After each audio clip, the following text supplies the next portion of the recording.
ஹல்லேலூயா. எல்லாரும் எப்படி இருக்கிறீங்க? நீங்கள் எல்லோரும் கர்த்தருக்குள் நலமாக சுகமாக இருக்க விரும்புகிறேன். கர்த்தர் உங்களை ஆசீர்வதிப்பாராக. இன்றைய நாள் மெய்ப்பனின் சத்தம். யாத்திராகமத்தின் புஸ்தகம் 17ஆம் அதிகாரம் 9ஆம் வசனத்திலிருந்து 12ஆம் வசனம் வரை நான் வாசிக்கிறேன்.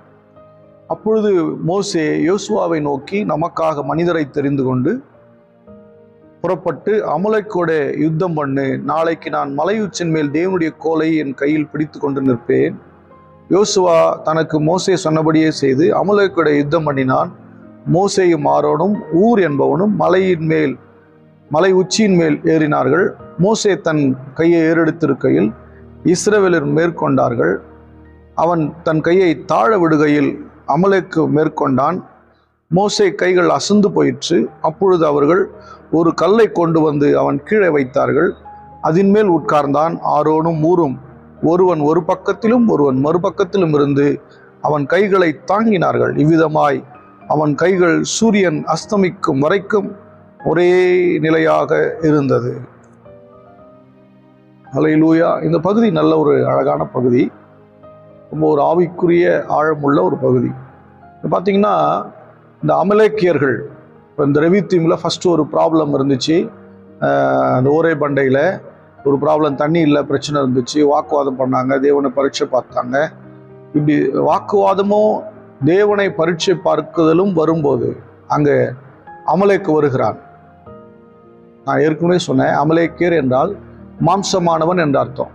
இந்த மாம்சமானவன் அங்கே தலை தூக்கும்போது, நல்ல கவனிங்க, ஊழியக்காரண்டத்தில் வாதாடும்போது, தேவனை பரீட்சை பார்க்கும்போது மாம்சம் நமக்குள்ள வேலை செய்ய ஆரம்பிச்சிடும். நம்ம இப்போ தேவனை விட்டு விலகிடுவோம். ஆர்கியூமெண்ட் பண்ணும்போது, நல்ல கவனிங்க, ஆர்கியூமெண்ட் பண்ணும்போது தேவனை விட்டு விலகிடுவோம். தேவனுடைய பிரச்சனத்திற்கு வெளியே இருப்போம். அப்போ அமலேக்கு உள்ளே வருவான். அமலேக்கு வந்து யுத்தம் பண்ண ஆரம்பிப்பான். மாம்சமானவன் வருவான். இப்போ இந்த மாம்சமானவன் உள்ள எழும்புனா நம்ம சுற்றி பிரச்சனை இருந்துக்கிட்டே இருக்கோம். நம்மளை சுற்றி பிரச்சனை இருக்கும். சும்மா வாரம் போடலாம், சண்டை போடுவான். காரணம் இல்லாத வந்து சண்டை போடுவான். தேவையில்லாத பிரச்சனை வரும். ஏன் இந்த பிரச்சனை வந்ததுன்னு தெரியாது, எதனால வந்ததுன்னு தெரியாது. இப்படிப்பட்ட போராட்டங்கள் தானாக வந்துக்கிட்டே இருக்கும். நம்ம விட்டு விலகணும்னு நினைப்பான வந்துக்கிட்டே இருக்கும். நம்ம அக்கம் பக்கத்தில் சண்டை, வேலை செய்யறதுல சண்டை, தொழிலில் சண்டை, சபையில் இருக்க மக்களோடு சண்டை, தெருக்களில் சண்டை, குடும்பத்துக்குள்ள சண்டை, எப்போ பாரு இருந்துக்கிட்டே இருக்கும். ஏன்னா மாம்சம் தலை தூக்கி நிற்கிறது. இப்படி மாம்சம் தலை தூக்கி நிற்கும்போது சண்டை வரும்.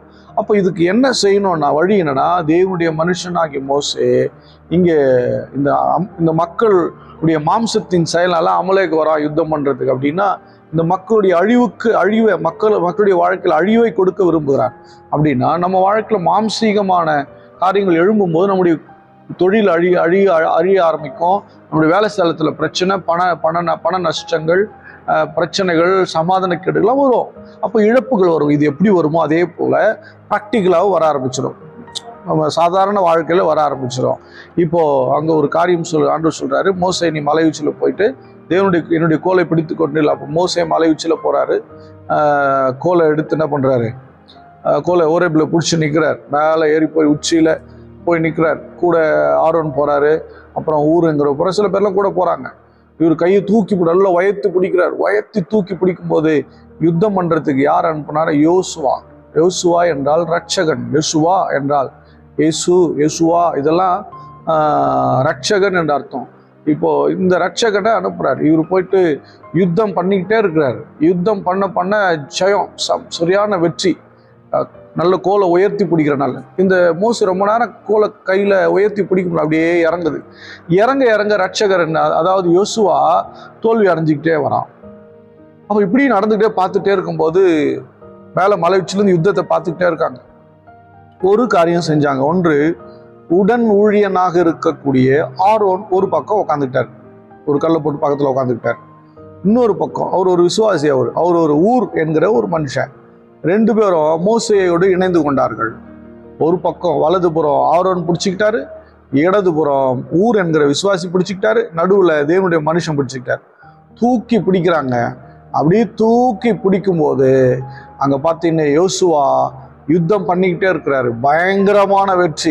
அடி பின்றாரு, வெட்டுண்டு அநேக மக்கள் அமலேக்கியர்கள் மரித்து போகிறார்கள். இது ரகசியம் என்னவென்று சொன்னால், தேவனுடைய மனுஷன் ஜெபிக்கும் போது சபையில் இருக்கிற அசிஸ்டன்ட் பாஸ்டர், கேர்சல் லீடர்ஸ், மூப்பர்கள், மற்ற இருக்கிற தலைவர்கள், ஆவிக்குரியத்தில் ஜெபிக்கிறவங்க, ஜெப வீரர்கள் எல்லாம் என்ன பண்ணிக்கணும்னா சுவிசேஷர்கள் எல்லாம் இணைஞ்சு ஊழியனோட நிற்கணும். இன்னொரு பக்கம் சபைக்கு வருகிற மக்கள் ஊழியனோட இணைஞ்சு நின்று யெகோபித்து கோலை உயர்த்தி நிற்கும் போது அமலேக்கு தோல்வி அடையும், மாம்சம் எல்லாம் உடையும்.